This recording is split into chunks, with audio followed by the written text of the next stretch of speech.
اب میرے بھائیوں اگلی جو آیت ہے نا سورہ البقرہ کی آیت نمبر 164، اسے آیت الآیات کہا جاتا ہے، اس کا نام ہے ایسی آیت جس میں اللہ کی کئی آیات بیان ہوئی ہیں، اللہ کی قدرت کی نشانیاں،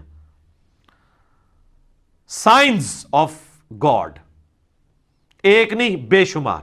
اور قرآن حکیم میں سورۃ البقرہ کی آیت نمبر 164 کے مقابلے پہ کوئی ایک آیت ایسی نہیں ہے جس میں صرف ایک آیت کے اندر اللہ تعالیٰ کی قدرت کے فزیکل فینومینا آف نیچر، جو اللہ تعالیٰ کے فینومینا بنائے ہوئے ہیں، وہ سارے کے سارے آلموسٹ بڑے بڑے فینومینا جو قرآن پاک میں سکیٹرڈ فارم میں ہیں، جن کو التذکیر بھی اعلیٰ اللہ کہا گیا ہے، وہ بیان ہوئے ہوں سوائے اس آیت کے۔ ان فی خلق السماوات والارض، بے شک آسمانوں اور زمین کی تخلیق میں، واختلاف اللیل والنہار، اور رات اور دن کے آنے جانے میں، والفلک التی تجری فی البحر، اور کشتیوں کے جہازوں کے سمندروں میں چلنے میں، بما ینفع الناس، جو کہ لوگوں کے نفع کے لیے چلتی ہیں، یعنی وہاں سے سی فوڈ جو ہے وہ شکار کیا جاتا ہے۔ وما انزل اللہ من السماء من ماء، اور اللہ تعالیٰ جو نازل فرماتا ہے آسمان سے پانی، فاحیا بہ الارض بعد موتها، اور پھر اس پانی کے ذریعے مردہ زمین کو زندہ کر دیتا ہے، یعنی سبزہ اگا دیتا ہے اس پانی کے ذریعے۔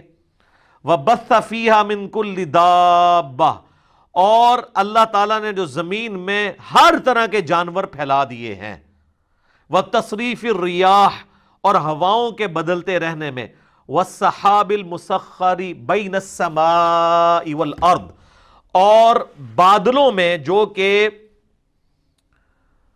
اللہ تعالیٰ کے حکم کے پابند ہیں، آسمان اور زمین کے اندر جو سسپینڈڈ ہیں بادل، لآیات لقوم یعقلون، اس کے اندر اللہ تعالیٰ نے آیات رکھی ہیں ان لوگوں کے لیے جو اپنی عقل استعمال کرتے ہیں۔ دیکھ لیں کتنی نشانیاں اللہ تعالیٰ کی قدرت کی اس میں گنوائی گئی ہیں۔ نمبر 1 آسمان اور زمین کی تخلیق، نمبر 2 رات اور دن کا آنا جانا، نمبر 3 جہازوں کا سمندروں میں چلنا اور اس کے ذریعے سی فوڈ کا حاصل کرنا، نمبر 4 آسمان سے پانی کا برسنا، نمبر 5 اس پانی کے برسنے سے زمین کو اللہ نے مردہ ہونے کے بعد دوبارہ سے زندہ کر لیا، نمبر 6 زمین میں ہر طرح کے جاندار پھیلا دیے، لو جی سب کچھ کور ہو گیا، نمبر 7 ہواؤں کے چلنے میں جو کہ بادلوں کو لے کے آتی ہیں، اور نمبر 8 بادلوں کا آسمان اور زمین کے درمیان جو ہے وہ سسپینڈڈ ہونا، جس کے ذریعے اللہ تعالیٰ بارش برساتا ہے۔ یہ سب کی سب اللہ تعالیٰ کی قدرت کی نشانی ہے، یعنی جس میں ذرا سی بھی عقل ہے اللہ تعالیٰ ہمارا ہے، وہ ان چیزوں کو دیکھ کے رزلٹ پہ پہنچ جائے گا کہ یہ کسی کے کرنے سے ہو رہا ہے۔ God is the only explanation of all the physical phenomena in this universe۔ اللہ ہی واحد وضاحت ہے اس کائنات میں ہونے والے ہر فزیکل فینامنا کی۔ تو اب جس اللہ کی یہ کوالٹیز ہیں اس کے مقابلے پہ اگر کسی اور کے ساتھ وہ چیزیں وابستہ کر دی جائیں تو اس سے بڑا کوئی جرم نہیں ہو سکتا، اور یہی اللہ اس چیز کا حقدار ہے کہ اس کے ساتھ شدید محبت کی جائے، دلی محبت آخری درجے کی، جو کسی اور مخلوق کے ساتھ نہیں ہو سکتی۔ تو اللہ تعالیٰ اب ایک کرائٹیریا پھر اس حوالے سے ڈسکس کر رہا ہے، وَمِنَ النَّاسِ مَن يَتَّخِذُ مِن دُونِ اللَّهِ، اور لوگوں میں ایسے لوگ بھی ہیں، ایسے بدبخت لوگ ہیں جنہوں نے اللہ کے سوا اور ہستیوں کو پکڑ لیا ہے، اندادً یحبونہم کحب اللہ، اللہ کے مقابلے پہ انہیں اپنا ند مان لیا ہے، مد مقابل، اور ان سے ویسی محبت کرتے ہیں جیسی اللہ سے کرنی چاہیے تھی۔ اللہ اکبر۔ یہ آیات پڑھی جاتی ہے نا تو لوگ سمجھتے ہیں شاید یہ مشرکین عرب کے بارے میں نازل ہوئی تھی۔ تو مشرکین عرب اگر اس جرم کے اوپر مجرم ہے اللہ کے حضور، تو آج بھی جو لوگ یہ کر رہے ہیں وہ بھی اسی طریقے سے مجرم ہے۔ اور آپ کو آج مسلمانوں میں اکثریت ایسے لوگوں کی نظر آئے گی جو اگر آپ ان سے حلفیہ بیان لیں تو وہ کبھی یہ نہیں کہیں گے کہ ہم اللہ سے بڑھ کے کسی سے محبت کرتے ہیں، لیکن ان کا ایٹیچیوڈ یہی ہے۔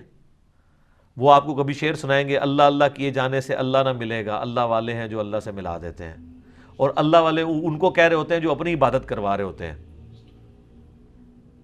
اگر اللہ والے سے مراد یہ رسول اللہ کو، صحابہ اور اہل بیت کو لیں تو ہم ان کے ساتھ ہیں، لیکن آپ کو پتہ ان کو نہیں لیتے کیونکہ وہ تو ولی نہیں تھے نا، ولی تو بعد میں ہوتے ہیں، وہ اللہ والے ان کو کہہ رہے ہوتے ہیں جن سے تجوید سے اگر آپ نماز سنیں تو نہیں سنا سکتے، اور ترجمہ تو بھول ہی جائیں کہ وہ سنا سکتے ہیں۔ ہاں وہ یہ کر سکتے ہیں کہ سجے پاسے اسلام پھیرے تھے سارے حافظ ہو گئے، کھبے پاسے پھیرے تھے سارے ناظرہ ہو گئے، وہ کہتے ہیں نا جی پیچھے نیت کی۔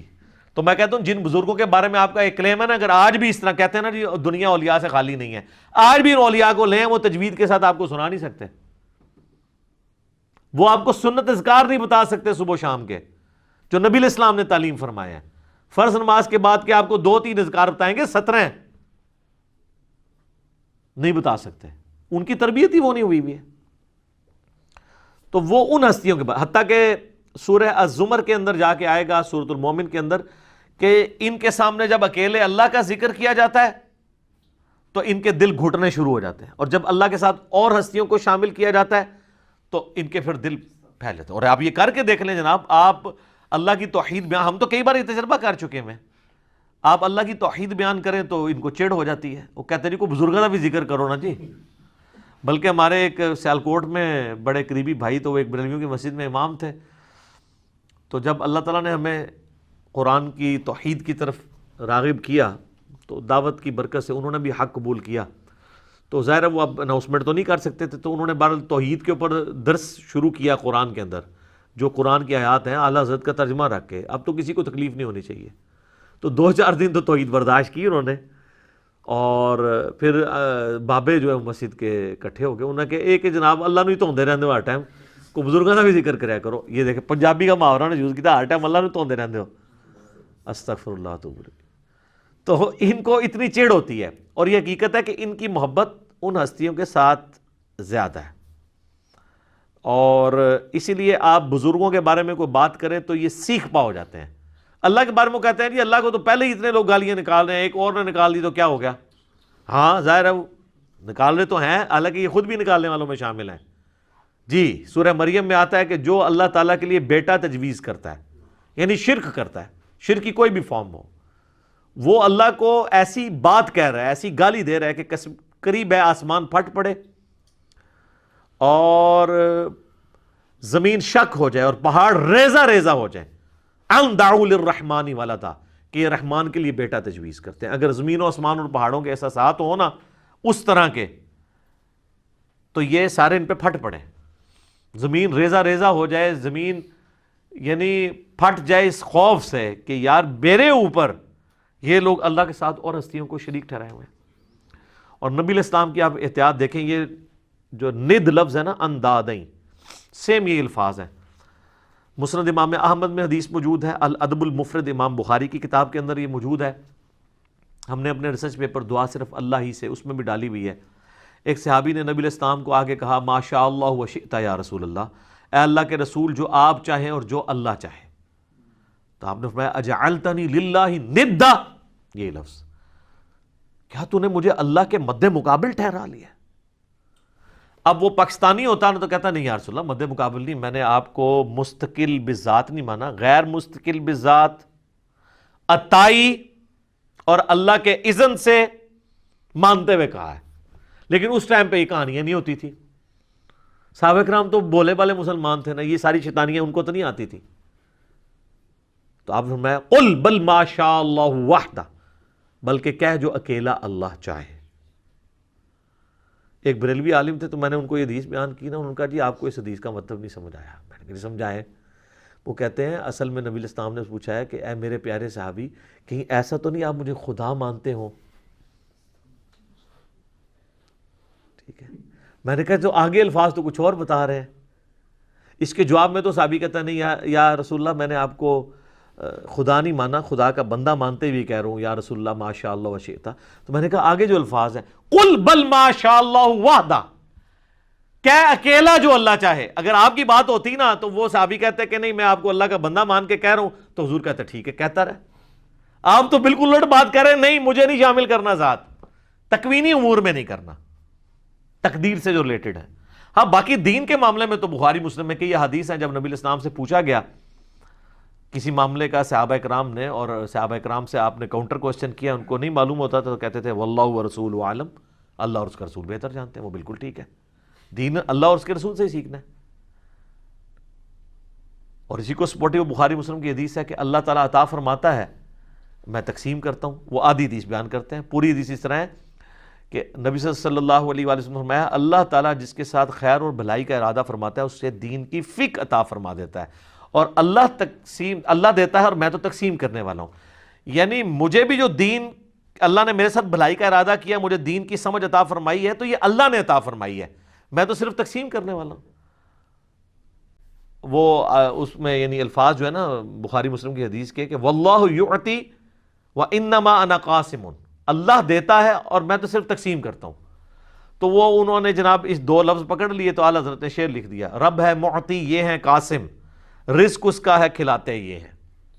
وہ رزق کے اوپر لے گئے اور تکوینی امور کے اوپر، حالانکہ یہاں پہ دین کا معاملہ تھا. اس میں میرا یوٹیوب پہ ایک کلپ بھی ہے اللہ نبی وارث، تو اس میں میں نے کئی ایک احادیث بیان کی ہیں اس حوالے سے. یہ تو یعنی نہ ختم ہونے والی چیزیں ہیں. نبی علیہ السلام نے جتنی اس حوالے سے سختی فرمائی ہوئی ہے. وہ مسلم شریف کی جو حدیث بڑی مشہور ہے کتاب الجمعہ چیپٹر میں، ایک صحابی نے نبی علیہ السلام کے سامنے تقریر کرتے ہوئے کہہ دیا من یطع اللہ ورسولہ فقد رشد، جو کوئی اللہ اور اس کے رسول کی اطاعت کرے وہ کامیاب ہو گیا.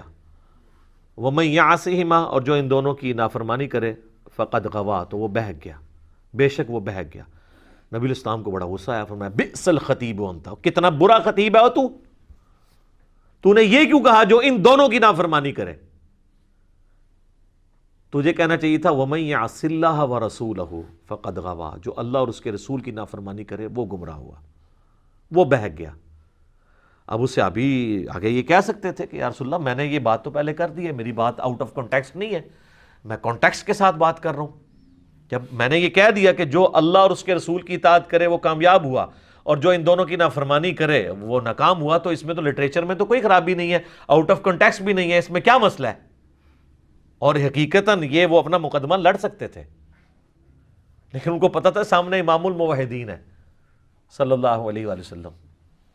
یہ وہ ہیں جو کتابوں کے خدا کے ریپریزنٹیٹو ہیں، بابوں کے خدا کے ریپریزنٹیٹو نہیں ہیں. اور ابو داؤد میں آگے الفاظ ہیں، آپ فرمایا قم اذهب، اٹھو ادھر سے نکل جا. اتنا آپ علیہ السلام کو جلال آیا اس حوالے سے. لیکن آپ کے وہ صوفیاء کہتے ہیں ہک ہے ہک ہے ہک ہے، جڑا ہک کی ڈوں آنکھے وہ کافر اور مشرک ہے، جو ایک کو دو کہہ دے وہ کافر اور مشرک ہے. حالانکہ ایک نو ڈو کہنے والا ہی موحد ہے. حادث کو قدیم سے الگ کرنے کا نام ہی توحید ہے، خالق کو مخلوق سے الگ کرنے کا نام ہی توحید ہے. تو اللہ تعالیٰ فرماتا ہے کہ یہ ان لوگوں کی حالت ہے کہ یہ اللہ کے مقابلے پہ اور ہستیوں سے ایسی محبت کرتے ہیں جو اللہ سے کرنی چاہیے. والذین آمنوا، اور جو لوگ ایمان والے ہیں، اشد حبا للہ، ان کی تو شدید ترین محبت اللہ کے ساتھ ہوتی ہے. اور اس لیول کی محبت ہوتی ہے کہ جامعہ ترمذی میں حدیث ہے نبی علیہ السلام نے فرمایا کہ اللہ تعالیٰ سے محبت کرو کہ اس نے تمہیں نعمتوں سے نوازا ہے، اور مجھ سے اس لیے محبت کرو کہ میں اللہ کا رسول ہوں، اللہ کی نسبت کی وجہ سے. اور میرے اہل بیت سے محبت کرو کیونکہ ان کی نسبت میرے ساتھ ہے. یہ ہمیں چین بتائی گئی ہے. یہ کہتے ہیں جی وہ شیخ احمد سرندی جن کو مجدد الافسانی کہتے ہیں، وہ کہا کرتے تھے میں تو اللہ کو مانتا ہی اس لیے ہوں کہ وہ نبی کا رب ہے. حالانکہ قرآن میں بالکل اور بات ہے، یہ الٹ بات کی ہے. قرآن تو کہتا ہے لَقَدْ مَنَّ اللَّهُ عَلَى الْمُؤْمِنِينَ إِذْ بَعَثَ فِيهِمْ رَسُولًا، یہ اللہ کا احسان ہے کہ اس نے مومنین میں رسول کو بھیجا ہے اپنی شناخت کے لیے. یہ الٹی گنگا لے کے چلتے ہیں. اور پھر ظاہر ہے یہ باتیں تو بکتی ہیں. پھر انبیاء کی شان میں غلو کرنا تو بکتا ہے نا جی، عیسائیت میں بکا ہوا ہے نا، آپ دیکھ لینا. تو اللہ تعالیٰ نے ایک مخلوق کا معاملہ ہی ایسا رکھا ہے کہ یہ اگر امتحان نہ ہو مخلوق کی کوالٹیز کا تو اللہ کے ساتھ کوئی اور شریک ہی نہ ٹھہرایا جائے کسی کو. تو اسی لیے لوگ پھر شریک ٹھہراتے ہیں نا. اور نبی علیہ السلام کی پھر حدیث صحیح بخاری میں دیکھنا، میری شان کو اس طرح بلند نہ کرنا جس طرح نصارہ نے اپنے پیغمبر کو اتنا بلند کیا کہ ڈیوینٹی میں کلیم کر دیا. میں اللہ کا بندہ اور اس کا رسول ہوں، مجھے اللہ کا بندہ اور اس کا رسول ہی کہنا. یہ نبی علیہ السلام کس کو سنا رہے تھے؟ انہی کو سنا رہے تھے جنہوں نے کام ڈالنا تھا، جو آج تک ماننے کے لیے تیار نہیں ہے. تو اللہ فرماتا ہے شدید ترین محبت اہل ایمان کی اللہ کے ساتھ ہوتی ہے۔ بخاری مسلم میں حدیث ہے، اس نے ایمان کی علاوت چکھ لی جس کے لیے اللہ اور اس کا رسول ساری دنیا سے بڑھ کر محبوب ہو جائے۔ نمبر 1 یہ۔ نمبر 2 دوستی اور دشمنی کا معیار اللہ کی ذات، اور نمبر 3 کفر کی طرف لوٹایا جانا اس کے لیے اتنا ہی مشکل ہو جائے جتنا زندہ آگ میں جلنا، وہ جلنے کے لیے تیار ہو جائے لیکن کفر نہ اختیار کرے تو اسے ایمان کی مٹھاس مل جائے گی۔ اب اللہ تعالیٰ غصہ فرما رہے ہیں ان کے اوپر کہ جو لوگ اس طرح کی محبت رکھتے ہیں نا اللہ کے مقابل اور ہستیوں کے ساتھ، تو اللہ بتا وَلَوْ يَرَ الَّذِينَ ظَلَمُوا إِذْ يَرَوْنَ الْعَذَابَ، کاش یہ ظالم لوگ وہ وقت دیکھ لیں جب یہ اپنی آنکھوں سے عذاب کو دیکھیں گے، ان القوۃ للہ جمیعا، تو قیامت کے دن ان کو یہ پتہ چل جائے گا کہ ساری قوتوں کا مالک تو اللہ ہے۔ آپ بے شک کہتے رہے میں اس ٹائم تک جنت ہی نہیں ورنہ جو تک سارے نہ لے جائیں۔ ہاں دوزخ میں کے لیے یہ شرط ہو سکتی ہے کہ جن جن کو میں نے گمراہ کیا جب تک میں دوزخ میں ان کو نہیں لے جاتا تو میں نے دوزخ میں جانا، یہ تو بات بالکل ٹھیک ہوگی، جنت اللہ کوئی نہیں پائی جی۔ بخاری مسلم میں حدیث ہے میری بیٹی فاطمہ اس بات پہ نہ اکڑنا کہ اللہ کے نبی کی بیٹی ہو، اگر اللہ نے پکڑ لیا تو میں اللہ کے حضور تیرے کچھ کام نہ آؤں گا۔ پھر حضور نے اپنے چچا کو بھی کہا کہ عباس میرے چچا میرے مال سے جو لینا ہے لے لے، اے میری پھوپھی صفیہ میرے مال سے جو کچھ لینا ہے لے لے، اگر اللہ نے پکڑ لیا میں تیرے کچھ کام نہیں آؤں گا۔ وَأَنَّ اللَّهَ شَدِيدُ الْعَذَابِ، اور بے شک اللہ تعالی عذاب دینے میں بہت سخت ہے۔ تو یہ قیامت والے دن ہی پتہ چلے گا کہ اللہ تبارک و تعالیٰ اپنے معاملات میں کتنا سخت ہے۔ جب یہ عذاب دیکھیں گے تو ان کو خود پتہ چل جائے گا، اور اس وقت ان کی حال کیا ہوگی۔ ابھی تو یہ بابوں کے نعرے مار رہے ہیں نا، ادھر انہوں نے کہنا یا اللہ بابا نو پہلے جڑا نا چونک دوزخش، وہ کیسے اذ تبرأ الذین اتبعوا من الذین اتبعوا، جب بیزار ہو جائیں گے وہ لوگ جن کی تابعداری کی گئی ان سے جو تابعداری کرتے رہے۔ ظاہر ہے وہ بیچارے کیا کریں گے، ادھر تو دنیا میں لیڈر بنے ہوئے تھے، کہتے تھے ساڑھے مرید ہو جاؤ تو جنت میں لے جائیں گے، تو اللہ تمہارا یہ سارے جو بزرگ بابے ہیں نا وہ اپنے مریدوں کہیں گے بھائی اپنا اپنا پری نبھاؤ، سانو تو اپنی فکر پئی ہے آج۔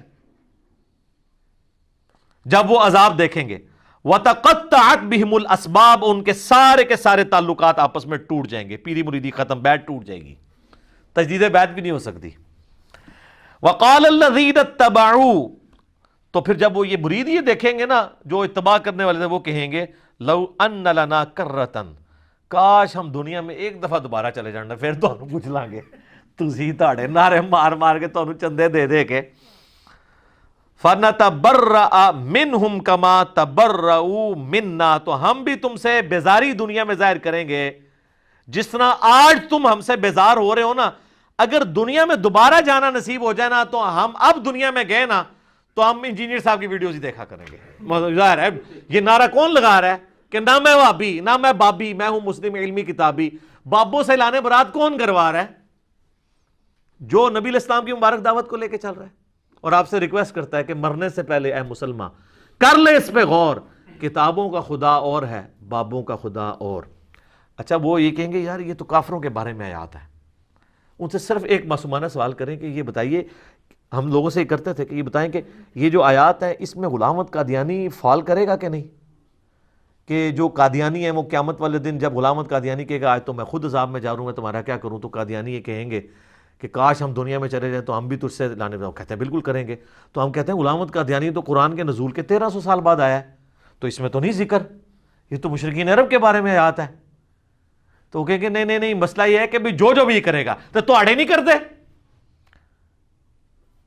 ہم کوئی بات کر دیں کہ اللہ کے فضل سے ہم نے یہ بات سمجھائی ہے بڑے اعتماد کے ساتھ، کہتے ہیں میں کرتا ہے، وہ آپ کے تو میں کہتے ہیں کہ سارے اولیاء کی گردن پہ میرا پاؤں ہے، آپ کہتے ہیں سبحان اللہ، حالانکہ آپ کہنا چاہیے لعنت اللہ۔ کبھی ابو بکر صدیق نے کہا سارے صحابہ کی گردن پہ میرا پاؤں ہے؟ اتنے متکبرانہ جملے کے اوپر سبحان اللہ کہنا چاہیے؟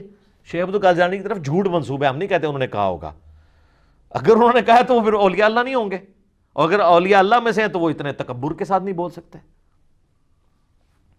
تو وہ کہیں گے آج ہم دنیا میں اگر کاش ہمیں واپس اللہ بھیج دینا ہم بھی اس طرح تبرہ کریں گے، یہ تبرہ لفظ اسی نا اعلان برات، ٹھیک ہے، تبرہ کریں گے جس طرح آج تم کر رہے ہو، کذالک یریہم اللہ اعمالہم حسرات، یوں ہی اللہ تعالیٰ ان کے برے اعمال ان کے سامنے کر دے گا اس حال میں کہ وہ پشیمانی میں ہوں گے، علیہم ان کے لیے، وما ہم بخارجین من النار، والعیاذ باللہ تعالی، اور وہ کسی صورت آگ سے نکل نہیں پائیں گے۔ اللہم اجرنا من النار، اللہم انی اعوذ بک من عذاب جہنم ومن عذاب القبر ومن فتنة المحیا والممات ومن شر فتنة المسیح الدجال، ربنا اصرف عنا عذاب جہنم ان عذابها کان غراما، آمین۔ تو یہ دیکھ لیں، یہ آخرت میں یہ کچھ ہونا ہے۔ تو دنیا میں اگر کسی کو پتہ چل جاتا ہے، سورہ الاحزاب پڑھ کے دیکھ لیں، وہاں پہ وہ کہیں گے کہ ہمارے بزرگوں کو دگنا عذاب دے اللہ، جن کی وجہ سے ہم گمراہ ہوئے، بالکل آخری رکوع میں۔ تو آپ یہ قادیانیوں کی تو میں نے وصف مثال دی ہے، آپ دیوبندیوں سے اگر پوچھ لیں کہ یہ احمد صاحب بریلوی صاحب کے ماننے والے ان کے بارے میں یہی کہیں گے، بالکل کہیں گے، اور بریلویوں سے پوچھے کہ اشرف تھانوی صاحب کے ماننے والے قیامت الدین یہی کہیں گے، بالکل کہیں گے۔ تو یہ تو اجماع ہی ہوا ہے اس کے اوپر، بزرگوں سے تبرہ کرنے پہ۔ یہ کوئی 2010 یا 11 کی بات ہے، میں اسلام آباد میں I-10 میں ایک اہل تشیع بھائی تھے، انہوں نے مجھے یعنی افطار کے اوپر بلایا، رمضان کا ہی مہینہ تھا، کچھ 7-8 ان کے بھائی بیٹھے ہوئے تھے، وہ خود بھی بہت بڑے عالم دین ہیں، میں نام نہیں لیتا، پھر وہ ایک پرسنل بات ہو جائے گی۔ تو وہاں پہ بیٹھے ہوئے نا یہی استانت کا مسئلہ چھڑ گیا۔ میں نے کہا یا علی مدد نہ کہیں، آپ ویسے مولا علی سے محبت کا اظہار کریں لیکن مدد کے لیے نہ پکاریں۔ تو وہ کہنے لگے نہیں، ہم تو ان کو وسیلہ اور توسل سمجھتے ہیں، اللہ ہی کو پکارتے ہیں ہم، لیکن یا علی مدد کا مطلب آپ کو سمجھ نہیں آیا۔ میں نے کہا یار مجھے اردو نہیں آتی ہے، مجھے عربی نہیں آتی ہے۔ وہ کہتے ہیں یا علی مدد کا مطلب یہ ہوتا ہے کہ اے اللہ ہماری مدد کر علی کے وسیلے سے۔ میں نے کہا یہ تو نہیں ہے، اس کے لیے تو یہی جملہ بولا جائے گا جو آپ بول رہے ہیں، آپ تو ڈائریکٹ یہ الفاظ استعمال کرتے ہیں، یا اہل سنت کے ہاں لوگ یا شیخ عبد القادر جیلانی المدد کہہ رہے ہوتے ہیں، تو یہ تو منع ہے۔ پھر وہ خیر تھوڑا کھل کے سامنے ہے، وہ کہنے لگے دیکھیں نہیں قرآن میں بھی تو آیا نا وَاسْتَعِينُوا بِالصَّبْرِ وَالصَّلَاةِ، صبر اور نماز کے ذریعے مدد چاہو۔ میں نے کہا آگے بھی پڑھو نا ان اللہ مع الصابرین، تو میں نے کہا اس کا مطلب کیا ہے؟ کہتے ہیں دیکھیں نہیں صبر اور نماز بھی تو غیر اللہ ہے۔ تو میں نے کہا اگر صبر اور نماز غیر اللہ ہے اور اس کی مدد مانگی جا رہی ہے تو پھر آپ صبح و شام کہتے ہیں المدد یا نماز، المدد یا صبر، میری مدد فرمائیے۔ کہتے ہیں نہیں۔ تو میں نے کہا کیا مطلب ہوا اس کا؟ پھر کہتا ہے اس کا مطلب ہے آپ نماز پڑھو تو اللہ کی مدد آ جائے گی۔ میں نے کہا ہاں یہی مطلب ہے نا، تو مولا علی کی سنت پہ چلو، مولا علی کے طریقے کے اوپر چلو تو اللہ کی مدد آ جائے گی، مولا علی کو تو نہ پکارو۔ کوئی کہتا ہے المدد یا نماز، المدد یا صبر، اچھا پھر کہتے ہیں جی ہاں یہ تو بات سمجھ آ گئی، بتائیں ممانعت کہاں ہے؟ پھر میں نے سورہ نمل کی وہ آیت پڑھی، امن یجیب المضطر اذا دعاہ ویکشف السوء ویجعلکم خلفاء الارض االہ مع اللہ قلیلا ما تذکرون۔ میں نے کہا اس آیت میں واضح آیا ہے کہ جو اللہ کے علاوہ کسی اور کو دعا کے لیے پکارنا سمجھتا ہے نا، وہ اسے خدا بنائے ہوئے ہے، معبود بنائے ہوئے ہے، کیونکہ اللہ تو کہہ رہا ہے کیا اللہ کے ساتھ کوئی اور الہ بھی ہے جس سے دعا مانگو؟ میں نے کہا یہ واضح ثبوت ہے کہ یہ شرک ہے۔ اچھا وہ آئے شائیں کرنا شروع ہو گئے، لیکن وہاں جتنے 7-8 شیعہ بھائی باقی بیٹھے تھے نا، میں نے قرآن بھی انہی کا منگوایا۔ میں نے کہا جی مجھے بتائیں، انہوں نے کہا نہیں جی انجینئر صاحب آپ کی بات بالکل صحیح ہے، جو دلائل ہے نا وہ یہی، قرآن کی آیت تو یہی بتاتی ہے۔ تو الحمدللہ کئی لوگ دعوت قبول کر لیتے ہیں، اگر کوئی ہٹ دھرمی پہ اتر آئے تو اس کا تو کوئی علاج نہیں، ہم تو صرف بات پہنچا سکتے ہیں۔ باقی میں نے محنت کر کے ایک لیکچر بھی ریکارڈ کروا دیا ہے، مسئلہ نمبر 3 دعا صرف اللہ ہی سے، میری زندگی کے بہترین لیکچرز میں سے وہ ہزاروں لوگوں کی عقیدہ توحید کی اصلاح کا سبب بنا ہے، جس میں نے اپنا یہ ریسرچ پیپر نمبر 3 دعا صرف اللہ ہی سے، اس کو میں نے باقاعدہ اس میں پڑھایا ہے، پورے ریسرچ پیپر کو 8 پیجز پہ سارے شیطانی وسوسے جو عقیدہ استانت کے حوالے سے یہ پیش کرتے ہیں، میں نے سب کے سب کور کیے ہیں۔ پچھلے دنوں میرا ایک کلپ اپلوڈ ہوا ہے یا رسول اللہ انظر حالنا پہ صحیح عقیدہ، وہ بھی آپ دیکھ سکتے ہیں۔ دعا صرف اللہ ہی سے مسئلہ نمبر 3 دیکھیں، اور اسی کی ایکسٹینشن ہے مسئلہ نمبر 43 وسیلہ اور توسل کے صحیح احکام و مسائل۔ تو انشاءاللہ تعالی عقیدہ توحید کے حوالے سے آپ کی اصلاح ہو جائے گی انشاءاللہ۔